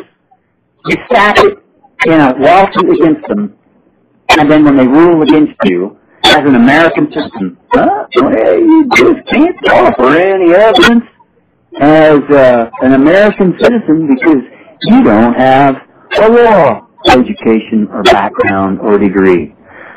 Where in the Constitution does it say you need one? But you know, this is the thing, is when these people stand up to the pulpit or in front of the microphone, as many people say, when do the lies start? When their lips start moving. And it's like, yeah, it doesn't take a rocket scientist to sit here and point out all the propaganda of the lies, the consequences, the fatal consequences to our constitutional rights when we see it abound everywhere. It doesn't take an intelligence quotient level within a Glenn Beck or a Mark Levin. That was the guy I was trying to say earlier. You know, or Rush Limbaugh or Alex Jones. It doesn't take these people. The average ordinary citizen walking up and down the street, or even what great imbecile can do it. I'm telling you, everybody is seeing it now. But you raised a good point earlier, and this is, I actually type this in Facebook all the time to argue against truthers, right? Is that you said that 5% is lies. This is something I've always said, and I could thousands of times over on Facebook. The truth is pure. In its utmost form, it is absolutely pure. A 99% truth with a 1% lie is still a lie. You know what I mean? And it's hard to keep that pool clean because people are more accepting to the BS and the propaganda and the rhetoric and the lies. And it's because of the drama factor, I believe. But something I was thinking about with regard to your situation, you should write I know you wrote a book. I haven't read your book, but I know some of the details behind it. But have you thought about getting someone or yourself writing a drama series out of it as a true story? Well, I have talked to a number of people, and hang on, you know, I don't have a crystal ball for the future, but I'll tell you, I have made a lot of contacts all over the United States. We have a lot of different things that I'm running past people as far as options and ideas. Okay, you may have heard me say I'm a commercial pilot. I've seen on TV. You probably have a podcast in your area too. Have you seen the series? It's on kind of a regular basis called Air Disasters. I think I've seen something on YouTube. Those are all the planes crashing, right? Yeah, and it shows where pilots screw up, make a mistake, and ends up leading to dreadful fatalities and crashes, and and then also it talks about the NTSB does all of their investigations, and they found this went wrong with an aircraft and manufacturer design, inadequacy, failure, whatever, and so forth. But the bottom line is air disasters. And I said, why on earth? I mean, as few as there have been, thank God. I mean, what will global right? You tell me that somewhat crashes and burns and trials and tribulations from every design and build and elemental step. And this is what I talk about in my book, Friends of the Law. Global right doesn't sit down on the drafting board and sketch up and design up a 747 Model 400, which was deemed the safest aircraft in modern history, with the greatest safety record. The Model 700, Model 400, 747. They didn't build in global rights down and design that up on the drafting board because it's an evolution of design. Builds, trial and error, tests, flights, crashes, burns, and we learn from it. But it's like during this time frame, and I talked about this in my book, Friends of the Law, at the same time that mankind was evolving in every facet of our lives, from designing and building automobiles, airplanes, trains, trinkets, clothes, jewelry, you name it, all the things that we need and utilize, manufacturing equipment, everything evolved. We had the people using our skills, our strengths, and identifying our weaknesses when we had failures. But at the same time, the warrior class sitting here doing what we do, sitting in their offices, figuring out ways of scheming and scamming the Republic. Not all of them did it, I'm sure, but just enough of a few that did it, and figured ways of how they could book themselves to the Treasury. Like Alexander Fraser Tyler, 1790, as it's actually described. And how we can take over, and this is what they've done. And I want to share with people, I'll say my background is quite diversified, but I will share with you this mechanical technology prepped me. I took on into the tool and die apprenticeship, metal stamping, and tool and die program. I had a 2-year degree in that. And I will tell you this, back in the early 70s, believe it or not, tool and die tradesmen that built the real things that moved America forward, mind you. And you can call me bigot, pig-headed, whatever you want, whatever you like. This is certainly my opinion, and well, I'm going to give it to you whether you want it or not. But I'm telling you, in the early 70s, tool and die workers earned more per hour, yes, nationally, than lawyers and attorneys. Society felt and rewarded them more per hour than lawyers and attorneys in the early 1970s. Not all that long ago. Now, I ask you, people, Brian, and all other listeners, what happened between the early 1970s and today? Well, tool and die people, excuse me? What is a tool and die person? What does he do? He does what? Manufactures metal plating, dies, jigs, fixtures, and tooling in industry? Sorry, I don't know what that is. Don't know what that means. That's probably the average. I understand. It's not important anymore in America. Yep. But what is important is knowing that every mother and father, a lot of them, they want their little darling daughters and sons to grow up to be lawyers. Because they make lots of money. And they have lots of control and dominance and power. Egos. All those would trade. And today, what does an average lawyer make in comparison to any remaining tool and die tradesman in the United States? Anybody care to call in from a lawyer's perspective and talk about that and explain why lawyers think they're worth so much more than tool and die people? Okay, was it worth it? Was it really worth it to our society? The value contribution of all the lawsuits, knowing that we have over 15 million lawsuits filed annually, that's 1 every 2 seconds filed. We have 1.2 million lawyers, that's Freudian slip.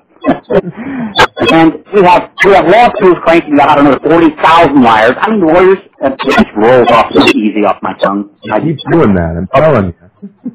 So, okay, is that what the value contribution that we want? Our mommies and daddies want our little daughters and sons grow up to be liars, lawyers? Okay, not all lawyers are liars. Well, I'm blessed to find one that won't stand up against penalty of perjury against those liar lawyers who do commit perjury right to our faces in public and die with every day. But you've got to remember those mommies and daddies that want these kids to be, doctors and lawyers and whatnot, have also told their kids, because those mommies and daddies aren't educated, that anybody can be president in America, which is not true. Yeah. Only natural born citizens. I'll share with you, I went to a local college, I'm not going to name any names, and I sat through a presentation that a local professor is relatively new, middle-aged guy, bring up Doug, talking about federal deficit and should college students be concerned, and he invited him. It wasn't a big showing, but it was a fair showing, and I was pretty tickled and amazed to watch the response at the end of this hour-long presentation. It was an hour-long presentation. The guy had a nice red projector, and he walked through this stage and giving people kind of the background of why we're in this mess. And you college kids, it's on your shoulders. It's like you need to be involved with what's going on. And then I stood up, and I was wearing my attorney's law T-shirt and my Lawless America cap, and I said, Doctor, I said, how much would you contribute to the situation that we're in to the fact that lawyers have now invited themselves in and dominate and control all 3 branches of government? And he turned and looked at me and said, I'll take it off. I'll just tell you this much. I had previously a copy of my book, Attorneys of the Law, and some of my handout material with him. He kind of lightened up and looked at it. Oh, there's the guy. We hadn't had a cheap chance to meet. He kind of lighted up and he says, well, I think quite a bit. I said, do you? And he says, yeah. He says, the lawyer class, the way they learn to articulate and lie to the public, he says, that way they can sell. They can sell their concepts and their ideas and all of this felonious lies to the public. And he says, good point. And so, how many books did he buy? I just got him one. How many books did he buy for other folks? Don't know yet. He's a doctor. He's got to be Mr. Moneybags. Come on. Yeah. Give me his name. I'll call him. Okay. Ask him. I'll do it off the air another time, but this is the thing that's why I sat down and wrote this book, Attorneys Above the Law. And the thing I wanted to tell you, even Brian, you pointed out, when it comes to truth, of being a truther, even out of 99% truth and 1% lies, still lies. I want to point out, here it's been all the length of time that I've released this book, and do you know? And of course you know. I know you know. I know you, April. I know you, Brian. I know every listener has the answer to this question right when I finish asking it. If there were anything in that book that was false, and not true, what would happen or already have happened to me, Dennis Scheulke? Soon. You got it! And let me tell you, I will share with you Ron Paul, Rand Paul, Ted Cruz, Newt Gingrich, Mitch McConnell, and I can name off a whole bunch more people that have my book, Attorneys Above the Law. And it's been floating around Washington, D.C. a while. Quite a while. Actually, prior to the election, in fact. So, for those of you that can relate to what we're trying to say, all of us, the impact of understanding, trying to sell like a stock at this local college I was telling you about. It's good analysis from his. He said he told me he hadn't had a chance to read the book yet. But he said, sure, why do they like having lawyers dominating all three branches of government? Because they have the years of education. People have that natural, inherent tendency to, one, respect your elders, even though that's being lost. But number two is people tend to naturally, inherently respect people that have higher levels of education that articulate, or at least speak well, or impressionable, or that have credibility. The problem is when you run into shortcuts like April, she sees right through the cobweb crack real quick. And it's like, that's what she's trying to portray and educate people, and does a fantastic job. But look, you're being told the bill of goods. And getting back into history, as history does repeat itself, and going over and over again. And this is why Cicero, for crying out loud, way back in the Roman Empire, they jailed him for explaining the truth of why the Roman Empire was imploding. And this is why they're trying to can as many people that are speaking out about the truth, because the few that are in the driver's seat at the top, at the helm, the story of your enslavement, those at the top, and then they know who's at the top and who's at the bottom. Well, they don't like people raining on their parade, obviously, but it's high time. And the beauty is we do have 300 million, throw in whatever, give or take, of illegals on top of that, whatever, but we do outnumber them literally 300 to 1.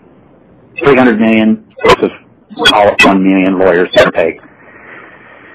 So, it's like I've heard many people say, and one dear patriot down in Florida, lower Florida, that says, we're pretty sorry if we couldn't take them on and win because, give it 250 to 1.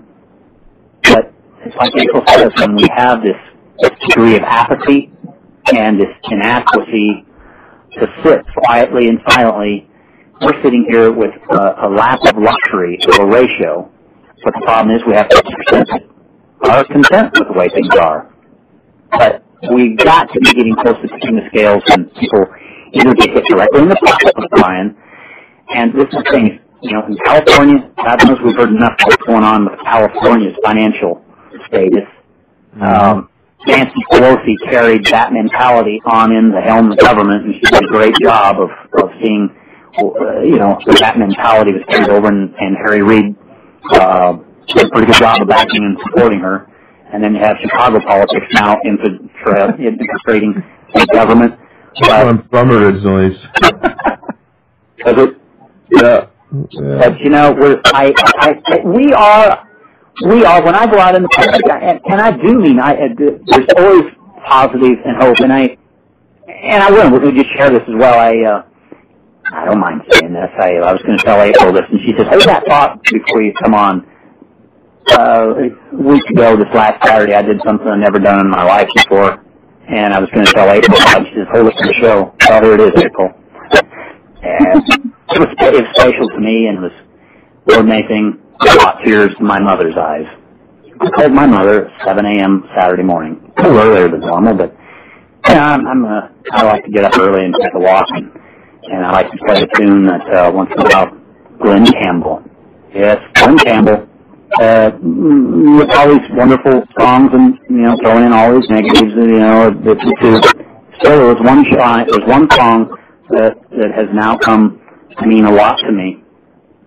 And actually, I grabbed the phone and I played, and I put little earplugs in my ears, and I had my phone that had this song recorded on it, and I said, good morning, Mother, how you doing this morning? Good. And after we got through a little update, I said, I'd like to sing you a song this morning.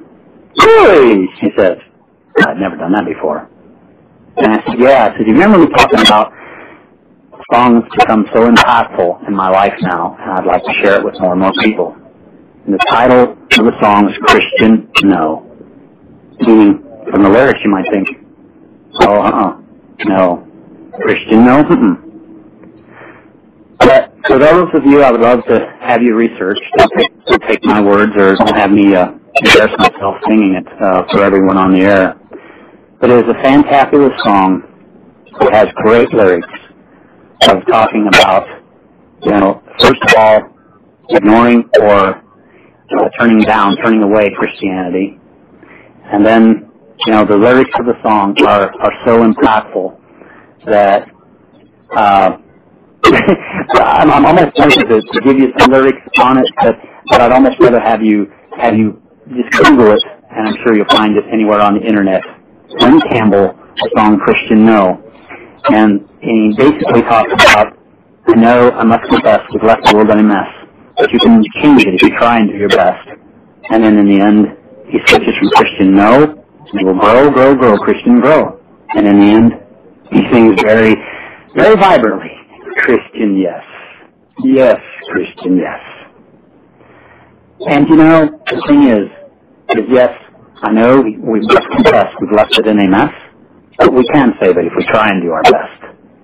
Those are some of the most impactful words in the lyrics. And then it also says, don't cry over someone who is gone. And so I said, my mother is dedicated to my father, who is a prince of a man. And that literally still brings tears to my eyes when I say that, because he was a hard-working, very honest man. Never, ever intentionally, never, ever did anyone wrong.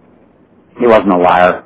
He worked for everything we got in our family. We prospered and worked together and rejoiced together. And, that's what it comes down to at the crisis time of our lives. So we all have to roll up our shirt sleeves. We have to look ourselves in the mirror and see who we really are. And we have to say, who we are and who are we under. And who do we believe in and what do we believe in. And what do we want for our future. Well, I think we can do our best if we try to do that best. And God knows I have taken and devoted a large part of my life now to educate those to prevent what happened to me to all others. And I really think it's pretty bad and simple. And just like I told my wife, I love doing what I'm doing now. I really do. I don't make time doing what I'm doing. Everything goes by back and books and copies of publications, prior publications based on history, British history. Again, 7 papers in the original military law of 1825 by John Cross before a lot of these things come out, and then other publications that articles that we print off and hand out. But, this is the way that I see we do it, between going out in public and what I do for signings or, where we go and hand these things out. Like Brian, I think that's how it's working. And I do want to emphasize the good news is, oh, brother, there are so many good people, intelligent people all over in this nation. And we do you just kind of have to set aside and go around with zombies when they don't care, they don't look, they don't listen. You just demonstrate they don't care.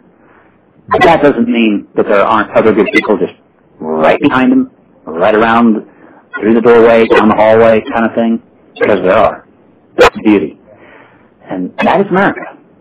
So, I don't want to be pig happy with talking at a tongue-in-cheek here, but that really is the good thing, because everywhere I go, I don't care where I've gone, every place there are people that are listening, Brian, and I'm glad to hear you're from California. And I did want to ask, did you know Jack Bauer?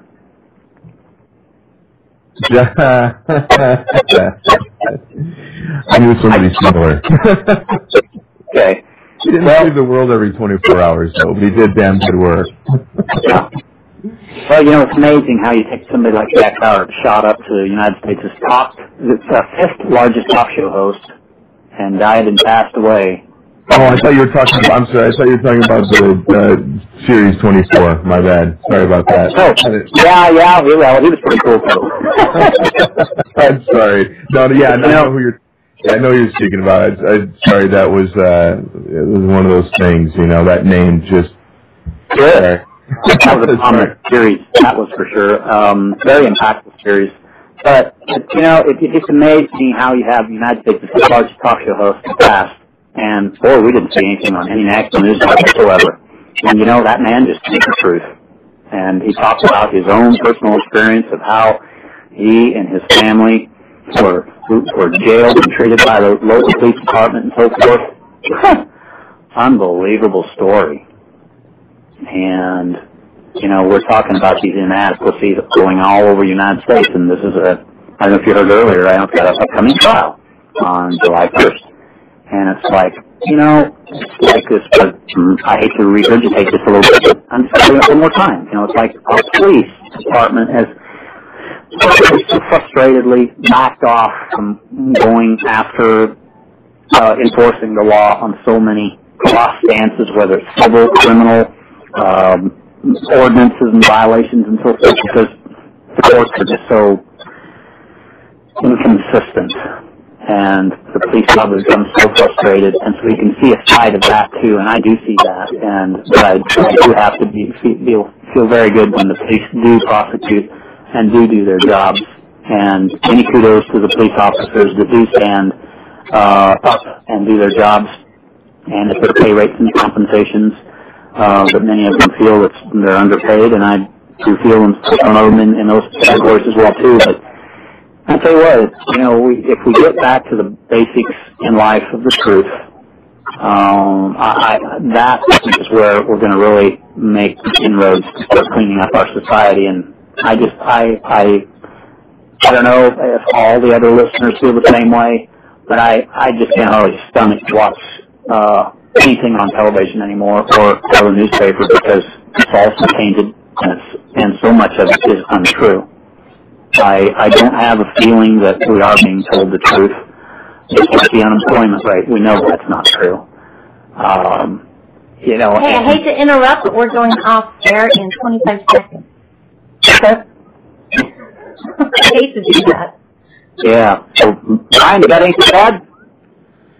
Oh, no. Unfortunately, or maybe fortunately, I don't. This is the least amount I've heard Brian talk ever. I did fall asleep at 4 o'clock in the morning again and wake up a few hours ago, so I'm relatively